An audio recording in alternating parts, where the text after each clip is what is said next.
Hello everyone, welcome back to the channel study with Radha.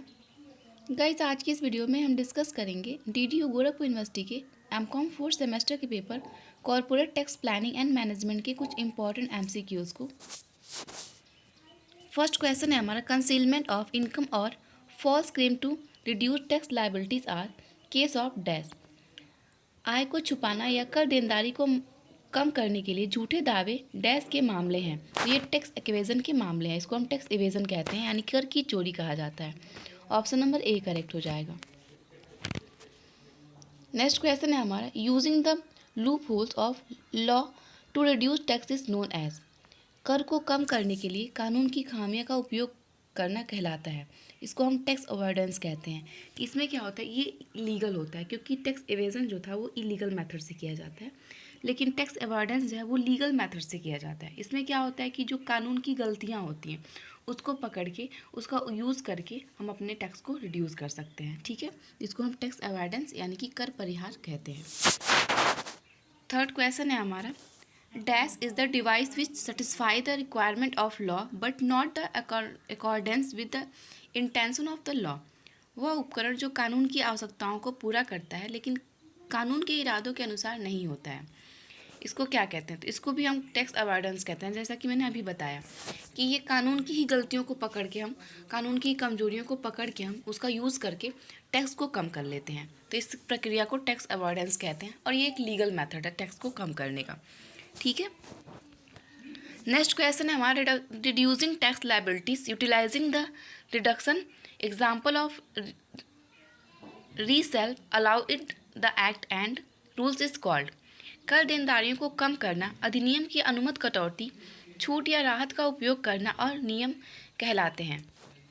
तो इस नियम को हम टैक्स प्लानिंग कहते हैं, कर की योजना कहते हैं। ठीक है, इसमें हम क्या कहते हैं, पहले से जितनी भी कटौतियाँ डिडक्शन मिले होते हैं उन सब चीज़ों का उपयोग करते हैं। पहले से पूरे लॉ को देखते हैं कि कौन कौन से एडजक्शन मिले हुए, कौन कौन से डिडक्शन हमको प्रोवाइड हो सकते हैं, उन सारी चीज़ों का प्लानिंग करते हैं। उसके बाद टैक्स पेयर टैक्स को पे करते हैं। तो इस प्रक्रिया को हम बोलते हैं टैक्स प्लानिंग। ठीक है, नेक्स्ट क्वेश्चन है हमारा, compliance of the legal requirement in connection with the tax is the incense of dash. कर के संबंध में कानूनी आवश्यकताओं का अनुपालन डैश का सार है। तो ये टैक्स मैनेजमेंट का सार है, इसको हम टैक्स मैनेजमेंट भी कह सकते हैं क्योंकि इसमें क्या होता है, कर के संबंध में जितनी भी कानूनी आवश्यकताएं होती हैं उनका अनुपालन पहले से किया जाता है। तो इस प्रक्रिया को हम कर प्रबंधन यानी कि टैक्स मैनेजमेंट कहते हैं। नेक्स्ट क्वेश्चन है हमारा, टैक्स अवॉइडेंस इज डैश। कर परिहार है, तो कर परिहार जो होता है वो इमोरल होता है। ठीक है, तो इसको इसमें ऑप्शन नंबर बी करेक्ट हो जाएगा। नेक्स्ट क्वेश्चन है, availing tax holding by the new industrial undertaking in backward areas in a case of. पिछड़े क्षेत्रों में एक नए औद्योगिक उपक्रम द्वारा एक अवकाश प्राप्त करना एक मामला है। तो इस प्रक्रिया को हम टैक्स प्लानिंग कहते हैं क्योंकि इसमें पिछड़े क्षेत्रों में एक नए औद्योगिक उपक्रम द्वारा अवकाश प्राप्त करने के बारे में बात की जा रही है। ठीक है, नेक्स्ट क्वेश्चन है हमारा, compliance with legal formalities and availability tax incentive are case of. कानूनी औपचारिक का अनुपालन और एक प्रोत्साहन प्राप्त करने के मामले हैं।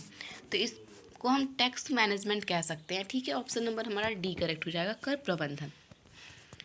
नेक्स्ट क्वेश्चन है, return of income must be furnished on और और before the due date as per a part of dash. आय की विवरणी नियति तिथि को या उससे पहले डैश के भाग के अनुसार प्रस्तुत की जानी चाहिए। तो इसमें टैक्स मैनेजमेंट होता है। ठीक है, टैक्स मैनेजमेंट में क्या होता है कि आय का जो लिस्ट होता है, स्टेटमेंट होता है, उसके अनुसार तिथि या उससे पहले के भाग को प्रस्तुत करना चाहिए। ठीक है,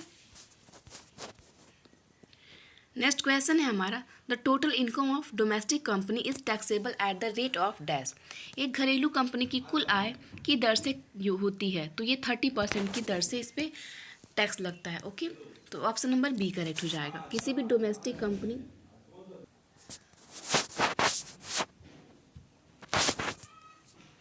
नेक्स्ट क्वेश्चन है, the total income of non domestic company is taxable at the rate of. अभी आपने देखा कि डोमेस्टिक कंपनी के लिए टैक्स का रेट क्या होता है। तो डोमेस्टिक कंपनी, अगर वो कंपनी इंडिया की हो, अपनी डोमेस्टिक कंपनी हो, तो उसमें जो कुल आय पे जो टैक्स लगेगा वो 30% के रेट से लगेगा। ठीक है। अब बात कर रहे हैं नॉन डोमेस्टिक कंपनी को, यानी कि जो फॉरेन कंपनियां हैं, जो हमारी कंट्री की कंपनियां नहीं हैं। The total income of non domestic company is taxable at the rate of dash. एक गैर घरेलू कंपनी की कुल आय की दर पर कर योग्य होगा। तो एक घरेलू कंपनी नहीं है ये, यहाँ पे नॉन डोमेस्टिक कंपनी है, तो यहाँ पे जो टैक्स रेट होगा वो 40% के रेट से टैक्स इस पे चार्ज होगा। नेक्स्ट क्वेश्चन है हमारा, under the income tax act 1961 which of the following outlet incurred by some limited during the previous year ended 31st March 2019 will not be admissible at deduction while computing its business income। आयकर अधिनियम 1961 के तहत 31 मार्च 2019 को समाप्त हुए पिछले वर्ष के दौरान सन लिमिटेड द्वारा किए गए निम्नलिखित परिव्यय में कौन सा अपने व्यवसाय की गणना करते समय कटौती के रूप में स्वीकार्य नहीं होगा। तो यहाँ पे ऑप्शन दिया हुआ है। ऑप्शन नंबर ए कह रहा है हमारा contribution to a political party in cash, नकद में एक राजनीतिक दल का योगदान। बी कह रहा है interest on loan taken for payment of income tax, आयकर के भुगतान के लिए किए गए ऋण पर ब्याज। सी कह रहा है हमारा कैपिटल एक्सपेंडिचर ऑन एडवर्टाइजमेंट, विज्ञापन पर पूंजीगत व्यय। तो ये सारे ही इंक्लूड हो जाएंगे, तो ऑप्शन नंबर हमारा डी करेक्ट हो जाएगा, all of the above. Next question है एनी कॉरपोरेशन बाय और अंडर एनी सेंट्रल स्टेट और प्रोविंशियल एक्ट और a government companies act defined in the companies act is called. किसी केंद्रीय राज्य या प्रांतीय अधिनियम या कंपनी अधिनियम में परिभाषित सरकारी कंपनी द्वारा उसके तहत किसी भी निगम को डैश कहा जाता है, तो उसको हम पब्लिक सेक्टर कंपनी कहते हैं, यानी कि सार्वजनिक क्षेत्र की कंपनी कहते हैं। ठीक है। नेक्स्ट क्वेश्चन है हमारा any company which has made the prescribed arrangement for the declaration and payment of dividends with in India is called. कोई भी कंपनी जिसने भारत के भीतर लाभांश की घोषणा और भुगतान के लिए निर्धारित व्यवस्था की है वो कहलाती है, तो उसको हम कहते हैं डोमेस्टिक कंपनी। ठीक है, क्योंकि ये भारत के अंदर की बात हो रही है, हमारी कंट्री के अंदर में कोई भी कंपनी अपने डिविडेंड की घोषणा करती है या उसको पे करती है तो उसको हम डोमेस्टिक कंपनी कहेंगे।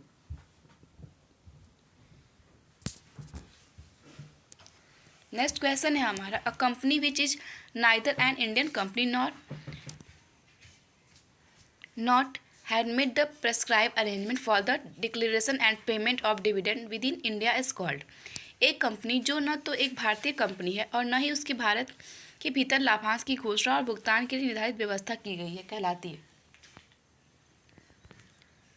उसको हम कहते हैं फॉरेन कंपनी। ठीक है, क्योंकि यहाँ पे बताया गया है साफ साफ कि वो ना तो भारत की कंपनी है और ना ही भारत के भीतर लाभांश की घोषणा या भुगतान निर्धारित करती है। ठीक है, तो इसको हम फॉरेन कंपनी यानी कि विदेशी कंपनी कहेंगे। नेक्स्ट क्वेश्चन है हमारा company in which the public are not sustainability interest is close. एक कंपनी जिसमें जनता की खास दिलचस्पी नहीं है वो बंद हो जाती है, तो वो क्लोजली हेल्ड डाउन बारीकी से आयोजित कंपनी होती है जो कि बंद हो जाती है। नेक्स्ट क्वेश्चन है हमारा a person carrying not less than then of the voting power in company is said to have sustainable interest in the company. Company में कम से कम डैश वोटिंग पावर रखने वाले व्यक्ति को कंपनी के पर्याप्त रुचि रखने वाला कहा जाता है, तो कम से कम 20% वोटिंग पावर रखने वाले व्यक्ति को कंपनी में पर्याप्त रुचि रखने वाला कहा जाता है। नेक्स्ट क्वेश्चन है if the tax liability of a company is less than 18.5% of the book profit the company is liable to pay MAT at the rate of dash. यदि किसी कंपनी की कर देनदारी उसके बुक प्रॉफिट के 18.5% से कम है तो कंपनी मैट का भुगतान करने के लिए उत्तरदायी होगी। तो ये 16.5% book profit plus surcharge if any, अगर कोई सरचार्ज होता है तो उस पर ये 16.5% के बुक प्रॉफिट पे और 4% HEC के हिसाब से टैक्सेबल होगी। नेक्स्ट क्वेश्चन है हमारा, a company carry forward the eligible tax credit under MAT for the maximum of dash. एक कंपनी MAT के तहत पात्र टैक्स क्रेडिट को अधिकतम डैश तक आगे ले जा सकती है, तो वो कितने साल के लिए जा सकती है? तो यहाँ पे दिया है 8 असेसमेंट ईयर, 8 आकलन वर्ष के हिसाब से ये आगे ले जा सकती है। नेक्स्ट क्वेश्चन है हमारा, income distributed by a fund other than a money market mutual fund और a liquid fund to an individuals और HUF is subject to CDT at the rate. किसी व्यक्ति का HUF को मनी मार्केट म्यूचुअल फंड या liquid fund के अलावा किसी फंड द्वारा वितरित आय की दर पर CDT के अधीन है।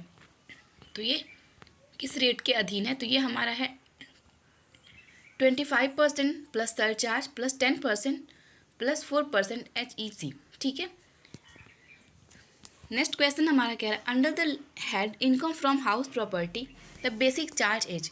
गृह संपत्ति से आय सेल्स के अंतर्गत प्रभार का आधार है, तो ये एनुअल वैल्यू होता है। ठीक है, ऑप्शन नंबर C करेक्ट हो जाएगा।